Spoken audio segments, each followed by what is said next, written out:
Ok, muy buenos días compañeros. Mi nombre es Osiris Naomi Ramírez Vidal y yo les voy a exponer el tema de fracturas en niños. Primeramente vamos a ver la ruta que vamos a llevar durante la exposición. Vamos a tener la introducción, características del hueso del niño, particularidades de la respuesta del hueso ante las fracturas, su epidemiología, clasificación, clínica, tipo de las fracturas en la infancia, diagnóstico, manejo y algunas conclusiones. Realmente este tema es entonces creo que lo único que me pareció importante no meter fue la anatomía, que es muy parecida a la otra. Lo que la hace diferente son las características que vamos a ver durante la exposición.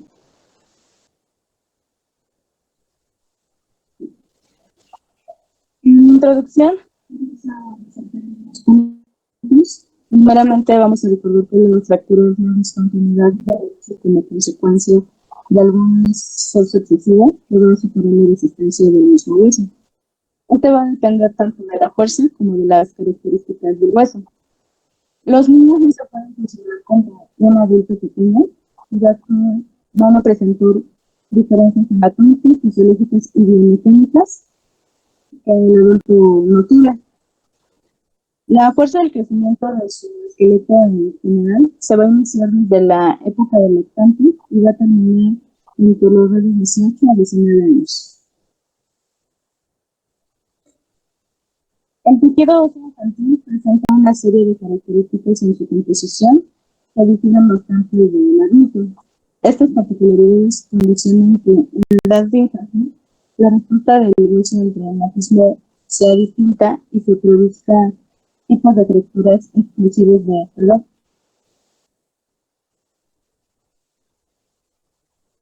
Las características del hueso del niño van a tener una fisis o cartílago de crecimiento que van a ser los puntos débiles. El periósteo va a ser más grueso y más activo. Va a tener mayor contenido de agua y menor contenido mineral. Por ende va a ser más elástico. El hueso va a ser poroso y flexible, por ende va a impedir la propagación de la línea de la fractura. Va a tener una mayor ondulación, esto nos va a dar un acortamiento del tiempo de la presentación y va a ser Osiris, traumáticas. Vale. a ver, guarda silencio. Quiero preguntarle a los demás si están escuchando bien o nada más soy yo el que escucha. No se escucha bien. No se escucha bien. De momento entrecortado. No, no se escucha bien. Ok. A ver, permítame. Muy poco.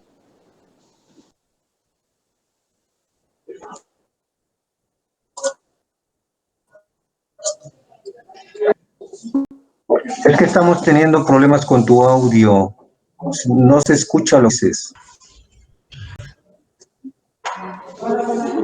Ok, voy a dejar de compartir mi pantalla para ver si lo puedo solucionar. Espera, es que sí, ya se oye Ya bien. se te escuchó bien. Ok. ¿Ahí me escuchan? Sí, ya se escucha mejor. Ok. ¿Desean que repita algo? No, continúa con donde vas. Es mucho texto, era más imágenes tu presentación, pero bueno. Ya hay temas que ya los vimos, entonces nada más tenemos que hablar acerca de la diferencia en los pacientes pediátricos. Aquí estás, pero más breve, por favor. Ok, sí, doctor. Bueno, continuando, pues otra de las características va a ser el sobrecrecimiento. Algunas particularidades de la respuesta del hueso inmaduro va a ser la rapidez en la consolidación, que va a ser la capacidad tisular en el organismo que guarda una relación inversa a la edad del individuo. La seguridad en la consolidación va a ser otra consecuencia positiva, que es la alta capacidad de regeneración tisular de la práctica en ausencia de los retrasos de la consolidación. El sobrecrecimiento va a ser un estímulo del crecimiento longitudinal del segmento fracturado y esta particularidad más adelante nos va a dar dismetrías. La mayor remodelación a diferencia del adulto, nos permite tener manejos más conservadores y ese estímulo se produce habitualmente en los primeros 18 a 24 meses post-fractura. Otra de las particularidades es el frenado del crecimiento y esto va a depender de la edad del individuo y normalmente la vamos a ver en las fracturas fisiarias. Hablando un poco de su epidemiología, este tipo de fracturas son del 10 al 15% de los traumatismos de la infancia y hay que resaltar que los traumatismos y las fracturas son uno de los principales motivos de consulta de atención primaria y de urgencias hospitalarias. Un 60% es más frecuente en niños con respecto a las niñas y su mayor incidencia es entre 6 y 11 años de edad. La mayoría son por caídas deportivas y accidentes de tránsito. Los niños menores a 6 años van a ser por accidentes domésticos o caídas y principalmente va a ser en antebrazo, codo y pierna. Entre el rango de 6 y 11 años, los accidentes van a ser en el colegio y al aire libre y principalmente vamos a ver afectado el antebrazo y el codo. Mayores a 11 años, principalmente va a ser antebrazo y pierna. Hay un grupo de fracturas que son características de la infancia, como el tallo verde, fractura en incurvación o abombamiento, fractura en rodete o torus y epifiólisis, que son fracturas a través del cartílago del crecimiento. Hablando de su clasificación, las que no afectan la fisis son propias de la infancia, tales como fractura en rodete, torus o caña de bambú, fractura del tallo verde, deformidad o incurvación plástica. Las fracturas fisiarias van a ser fracturas no especificadas, que van a ser por localización, trazo, mecanismo, lesión de partes blandas, lesión ósea y desviación, que ya vimos anteriormente en las demás fracturas y exposiciones de nuestros compañeros. La clasificación de Salter-Harris es la que más se va a ocupar para los infantes y también vamos a comentar un poco de la clasificación de la AO. Primeramente, en la clasificación de Salter-Harris, en el tipo 1, vamos a ver la separación completa de la epífisis y la metáfisis, que es esta que aquí, no sé si puedan ver mi cursor. Sí, lo vemos. Ok, gracias. En el tipo 2 va a ser la fractura a través de la fisis con un trozo metafisiario en forma de triángulo, que va a ser este de aquí. Que este triángulo es el único que va a quedar unido a la epífisis. También es conocido como el signo de Thorson-Hallam. ¿Cuál es la tipo 1? Es la separación completa de la epífisis y la metáfisis. Ok. En la tipo 3 vamos a tener la fractura intraarticular con afección fisiaria. En la tipo 4, que es esta que tenemos aquí, es la afección de la zona articular a través de la epífisis, metáfisis y que va a comprometer totalmente la fisis. Y en la tipo 5 va a ser el aplastamiento total de la fisis contra la epífisis. En la clasificación de la AO, la ubicación de la fractura se identifica por el hueso largo fracturado. Como ya sabemos, el número va a representar el número 1, el radio y el cúbito el 2, el fémur el 3 y tibia y peroné el número 4. Y por sus segmentos lesionados, que va a ser 1 proximal, 2 diáfisis y 3 distal. Si únicamente se fractura el hueso del antebrazo o la parte inferior de la pierna, se va a agregar una letra en minúscula que describe el hueso. En el caso de la R va a ser el radio, la U el húmero, la T la tibia y el F el fémur. En letras mayúsculas que vamos a seguir para la identificación de las fracturas. La U es de la ulna. ¿Perdón? La letra U es de la ulna. Ah, ok, La letra perdón. T es de la tibia. La letra F es de la fíbula, no del fémur. Okay. Gracias por la aclaración. Bueno, continuando, la letra mayúscula va a ser la E, que va a ser epifisiaria, la M metafisiaria, y para fracturas proximales, distales o diafisiarias vamos a ocupar la letra D.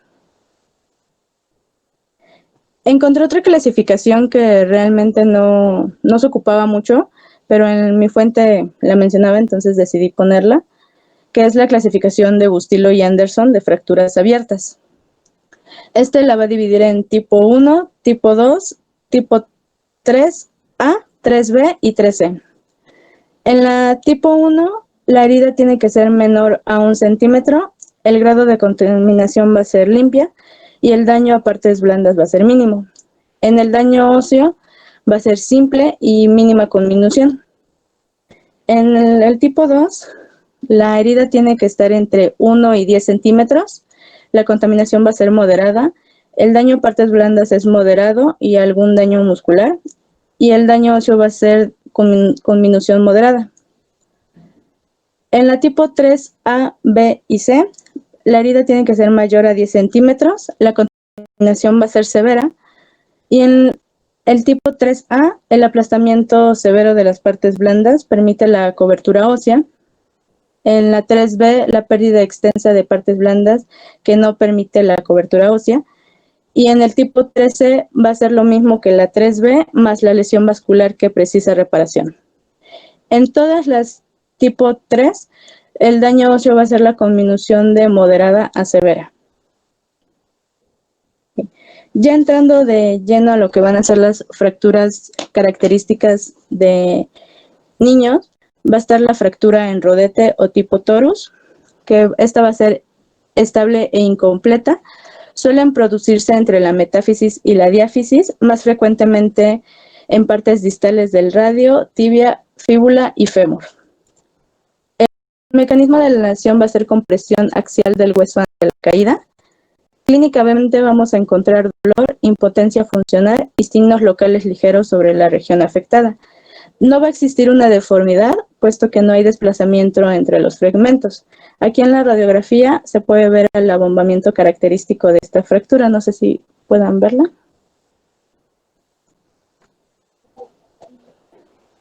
Gracias. A la radiografía, la fractura se ve como un abombamiento y el manejo que vamos a hacer va a ser conservador. Vamos a poner un inmovilizador por 2 o 3 semanas. En fractura de tallo verde, va a ser su mecanismo por inflexión, fracturándose la cortical del lado convexo y del lado cóncavo, vamos a ver una deformidad plástica. La línea de fractura no se va a extender completamente a través de la anchura del hueso y frecuentemente en huesos diafisiarios, finos y corticales, tales como el radio, la fíbula y la clavícula. Clínicamente vamos a encontrar dolor, impotencia funcional, deformidad grotesca y evidente, y el manejo va a ser quirúrgico. Va a ser si esto sí es una fractura completa, vamos a hacer también reducción, y después de esto vamos a hacer una inmovilización.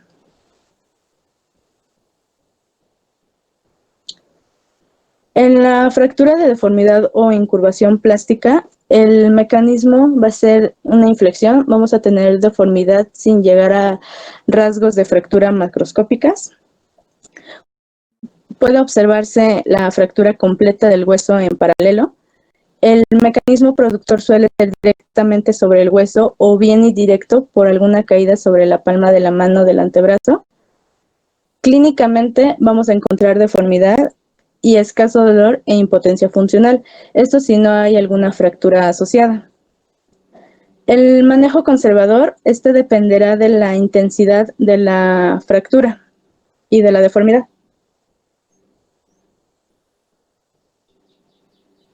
Hablando de las fracturas fisiarias, que también las vamos a tocar un poquito más adelante, comprenden el cartílago del crecimiento o la fisis, cuyo trazo de la fractura puede recorrer o cruzar dicha estructura. Estas fracturas fisiarias van a representar el 30% que van a ser causas por alteración del crecimiento, ya sea por cierre prematuro o unilateral acortamiento del hueso. Las complicaciones van a ser la detención del crecimiento por lesión fisiaria parcial o total, necrosis vasculares epifisiarias, artrosis precoz por mala reducción en los tipos 3 y 4 hablando de la clasificación de Salter-Harris. En el manejo del tipo 1 y 2 va a ser ortopédico, y el tipo 3 y 4 lo vamos a manejar quirúrgicamente. En la clínica, en historia clínica, vamos a presentar los antecedentes traumáticos, el mecanismo lesional, el dolor, la impotencia funcional y el aumento del volumen. En el examen físico vamos a notar deformidad del segmento afectado, ya sea por acortamiento, angulación, ensanchamiento, etc. Obviamente vamos a ver hematoma o equimosis. En las fracturas desplazadas completamente hay una deformidad en el miembro donde está la fractura. Vamos a ver movilidad anormal, crepitación del foco. Y el estado de las partes blandas va a depender si la fractura es cerrada o abierta. Y también vamos a realizar una exploración neurovascular distal. Hablando bien de las fracturas fisiarias, esas suponen el 15% de todas las fracturas que ocurren en la infancia. Aunque estas lesiones pueden ocurrir a cualquier edad pediátrica, existen periodos de mayor incidencia, las cuales coinciden con las etapas de crecimiento rápido, como el primer año de vida y durante el brote prepuberal. La placa epifisiaria cartilaginosa es obviamente menos resistente que el hueso, aunque las fracturas a través del hueso son mucho más frecuentes en los niños que en todos los demás tipos de fractura. Una explicación de por qué pasa esto es que para que este tipo de fractura se dé, solamente las fuerzas cisallantes o de abulsión son capaces de separar la epífisis. Es por esto que, la placa epifisiaria también tiene menor resistencia que los tendones y ligamentos normales en un paciente inmaduro. Es por esta razón que en las lesiones que provoca alguna ruptura de ligamento en un adulto, en un niño únicamente nos va a provocar un desplazamiento epifisiario.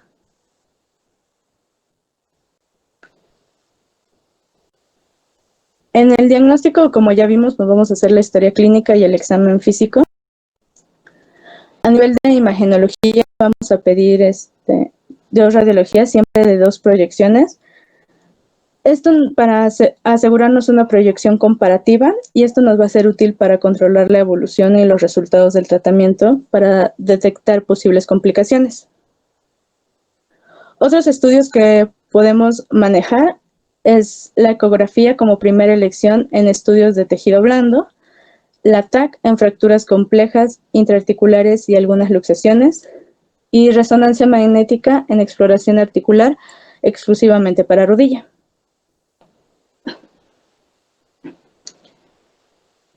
El manejo que vamos a hacer primeramente es identificar con precisión el tipo de fractura, el nombre del hueso lesionado, la localización de la lesión, por ejemplo, ya sea metífisis, diáfisis o epífisis, orientación de la fractura, ya sea transversal, oblicua o espiral, condición de los tejidos que la recubran, ya sea una fractura abierta o cerrada, y angulación de la fractura, ya sea con minuta y el desplazamiento. Vamos a tener 4 objetivos principales. El primero va a ser obtener una consolidación precoz y evitar los desplazamientos entre los fragmentos, evitar los trastornos fisiarios y evitar la aparición de las complicaciones tales como trastornos de crecimiento, vasculares neurológicos o osteoarticulares. El manejo ortopédico lo vamos a ocupar casi al 75% de las fracturas de los infantes. Vamos a poner inmovilizador según el grado de estabilidad, algún vendaje funcional, yeso como férula posterior, circular anterobraquial, circular braquial, calzada de yeso o botina de yeso. En la reducción cerrada, esta la vamos a ocupar para fracturas epifisiarias, fracturas fisiarias y articulares. Esta consiste en llevar el fragmento distal al proximal, invirtiendo el mecanismo traumático que ocasionó la fractura. Es importante tener una buena anestesia y después de esto vamos a solicitar una radiografía postreducción.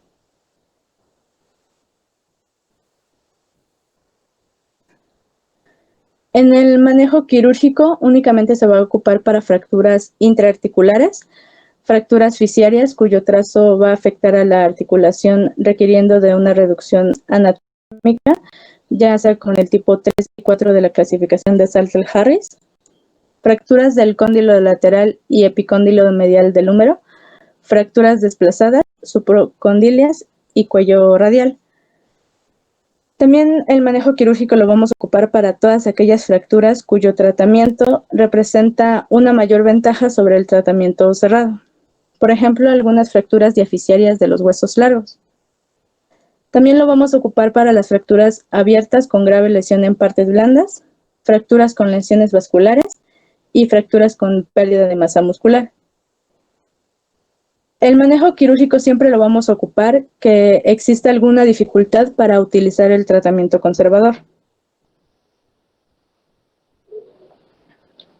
Las desventajas de este manejo quirúrgico es la posibilidad de alguna infección profunda, retrasos de la consolidación, que favorece la desvascularización al exigir un amplio abordaje, provoca dismetrías y facilita la refractura al retirar las placas.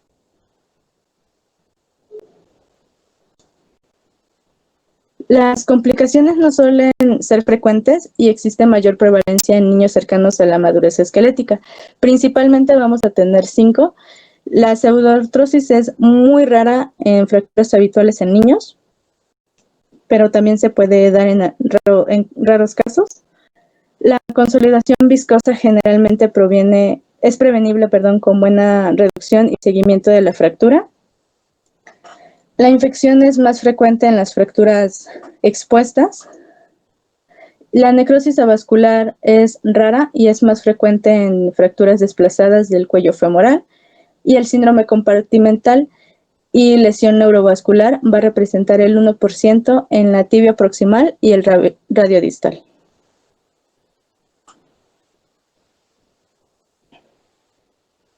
Cualquier fractura en un niño menor de 1 año de edad o fractura en extremidades en niños que todavía no caminan, nos tienen que generar una sospecha de abuso infantil.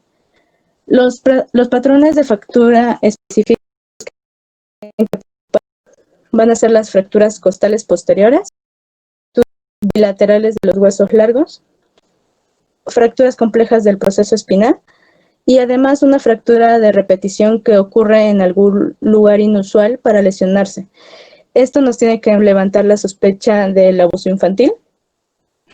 También otro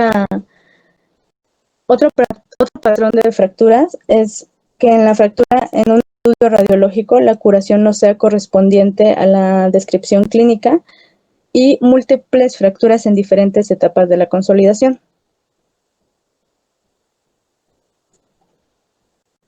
Aparte de todo lo que ya vimos, tenemos que asegurarnos de que la fractura no se hizo por alguna fractura patológica. Eso es que el hueso se debilita por alguna anomalía subyacente. Algunas de las causas son los tumores óseos, como ya lo hemos visto como quistes óseos aneuronismáticos, fibromas no osificantes y metástasis, raquitismo, el síndrome de McCune-Albright, que como ya sabemos es una enfermedad que afecta a los huesos, la piel y el sistema hormonal, la osteoporosis juvenil, la insuficiencia renal crónica, la osteogénesis imperfecta, que como también ya sabemos es un trastorno genético, la osteoporosis o enfermedad marmórea o de Albert-Stone. Esta enfermedad es una displasia hereditaria, donde la insuficiencia de resorción del cartílago es inverso o interfiere con la situación normal del hueso para que éste madure. Las características principales de esta enfermedad de marmórea la vamos a ver radiológicamente en la imagen del hueso y interior al hueso vamos a encontrar, así que como un hueso dentro del hueso. Así, lo vamos a ver en radiología. Y normalmente es fémur proximal y húmero son los sitios donde más frecuentemente vamos a encontrar estas fracturas patológicas.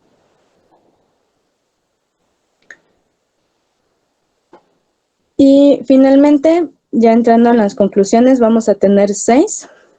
Es importante conocer la anatomía del hueso, que ya no sabemos y nuestros compañeros nos han recordado a lo largo de las exposiciones, y las características propias de la infancia para poder detectar anomalías.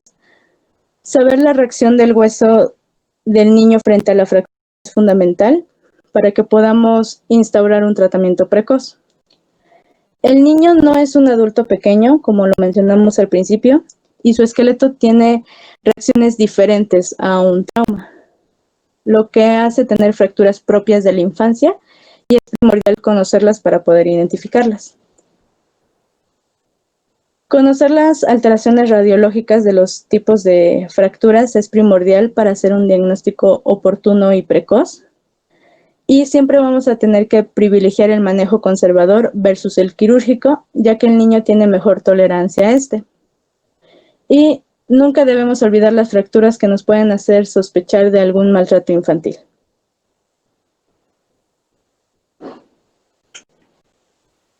Bueno, esas son mis referencias.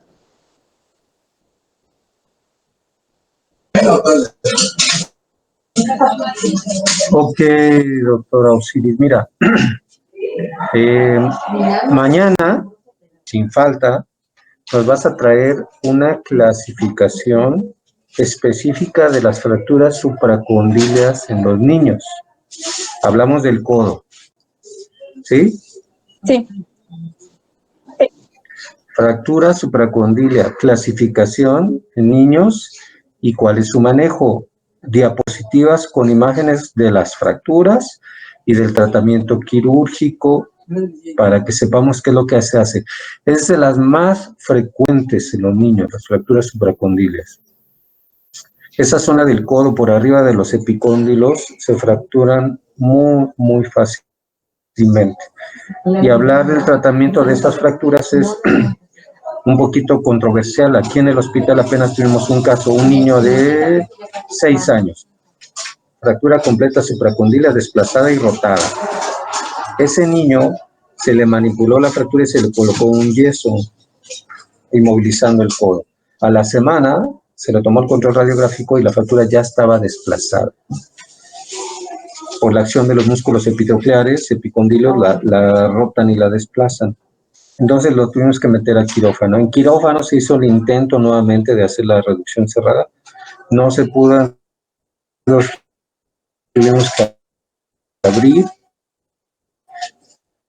reducirla directamente y colocar unos clavos de Kirchner. Otro caso de tratamiento que también quiero que traigas mañana una imagen son de las fracturas diaficiarias de fémur. Las fracturas diaficiarias de fémur también son especiales porque van a depender de la edad del niño. Si el niño es más pequeño, estamos hablando de 1 año de edad para abajo, le puedes poner una inmovilización. También queremos imágenes de fracturas de fémur y tratamiento del fémur. Tratamiento con clavos intramedulares pediátricos, se abrevian TENS, T-E-N. Gracias, doctor. TENS. Esos clavos lo investigas y nos traes imágenes, los clavos TENS. Pero hablábamos de eso, que los niños pequeños, los pequeños puedes inmovilizar, ¿no? O sea, después de 6, 7, 8, 9 años con fractura de fémur, ponle un calor y va a ser muy difícil. Los mejores son esos clavos, porque luego son fracturas difíciles de corregir. Y si los dejas con una deformidad angular mayor a 15, 20 grados, puede haber problemas. Entonces ya tenemos los codo y fémur, ¿sí? Y también hacer la aclaración en las de antebrazo. Las fracturas de antebrazo del segmento número 2 de la diáfisis en los niños se pueden manejar de manera conservadora con un un yeso braquipalmar, si estamos hablando de niños menores a 5 años, y eso con vigilancia estrecha, placas cada semana. Si es más de 5 años, si ya son 6 años, 7 años, es un niño con una fractura radiofranciaria, lo mejor es operarlos. Le puedes colocar, o si es grande, 10, 12 años, esas fracturas también se desplazan positivas mañana, ¿sí? ¿Alguien tiene dudas, preguntas?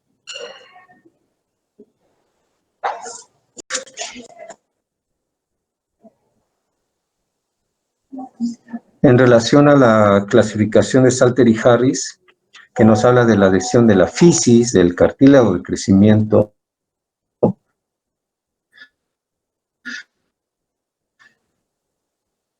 las lesiones en esa zona van a dejar secuelas ya sea de detención del crecimiento o deformidades angulares. Son los niños que lesionó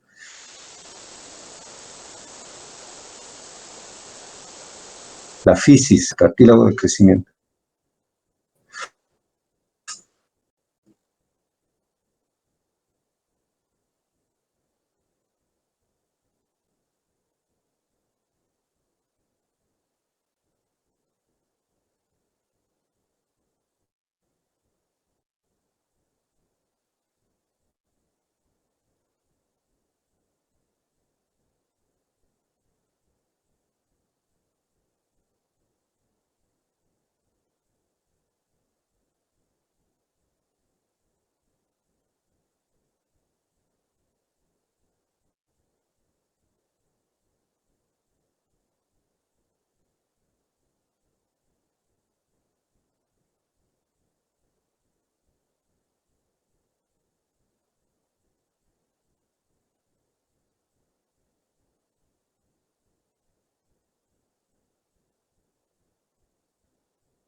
Ya regresé, ¿me escuchan?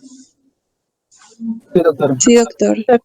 Decía, lesiones de Salter y Harris, las tipo 1 son difíciles de diagnosticar en la radiografía. Ustedes pueden ver la radiografía y van a decir, no le veo fractura, no tiene lesión, no veo el trazo de fractura. Y es peligroso porque lo pueden dar de alta y el paciente lleva su lesión tipo 1 de Salter y Harris. ¿Cómo la podemos detectar? ¿Alguien sabe? ¿A alguien se le ocurre algo?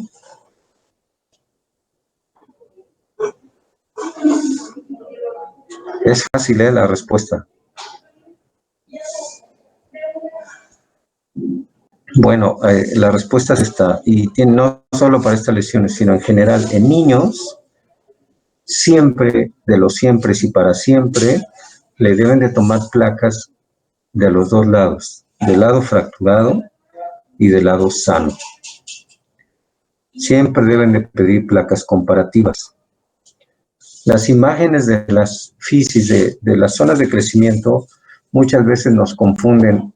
Pensamos que pueden ser fracturas y a lo mejor son las fisis. Y en las de tipo 1, que es la separación, pues pensamos que es la fisis, pero está separada. Entonces, la única forma de que lo detecten es viendo la placa del lado contrario y comparan, entonces ya hacen el diagnóstico. Siempre pídanle, en niños, siempre placas comparativas. Que se lastimó la muñeca, va a ir a rayos X, bueno, pídele de la lesionada y de la no lesionada, para que puedas hacer un diagnóstico certero.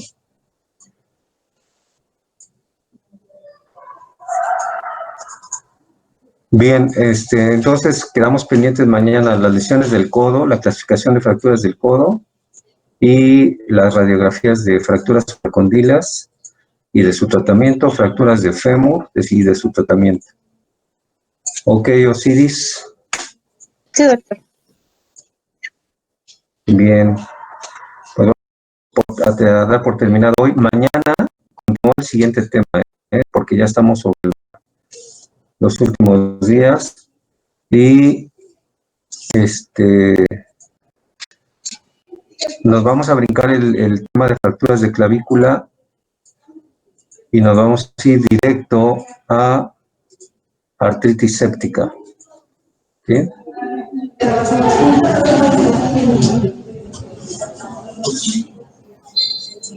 Sí, doctor. Bueno, hasta mañana. Hasta mañana, doctor. Hasta mañana. Gracias.